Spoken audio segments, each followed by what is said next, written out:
Succession star Brian Cox has criticised the UK government for its policies on childhood poverty and cited his own experience in Dundee as a child.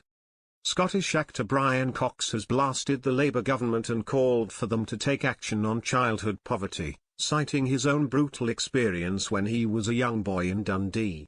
His comments come just after the government introduced stricter eligibility criteria for personal independence payment, PIP. The Succession star, born in Dundee in 1946, has openly written a letter and urged Keir Starmer to work with devolved administrations, such as his home country Scotland.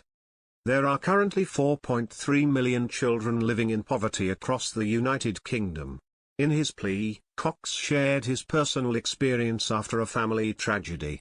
He wrote, "As the youngest of 5 children, I had a blissful childhood until my father tragically died when I was 8. Overnight, our world changed, and we were plunged into poverty.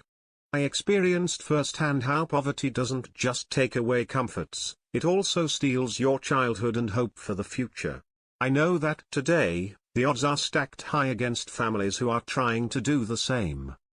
He added, "Right now, 4.3 million children in the UK are living in poverty, a staggering 9 in every classroom of 30. These aren't just statistics, they are children whose futures are being dimmed by a system that is failing them. The challenge isn't just a moral one, it's also an investment in our country's future." Brian called for the government to sign Action for Children's open letter, which urges every child in the UK to have a childhood free from the stubborn grip of poverty.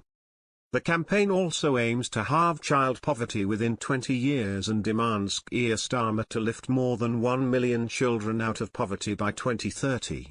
Meanwhile, sick and disabled benefit claimants now face more frequent reassessments in a drive to save £1 billion, as ministers set out new reforms on Tuesday this week.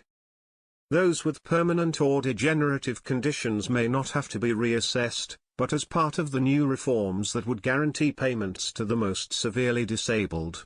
The Work and Pensions Secretary, Liz Kendall, set out cuts totaling about £7 billion.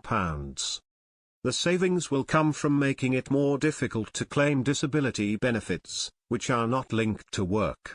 The Times reported that many Labour MPs are uneasy about the cuts, with one telling Liz Kendall yesterday that she risked pushing disabled people into destitution.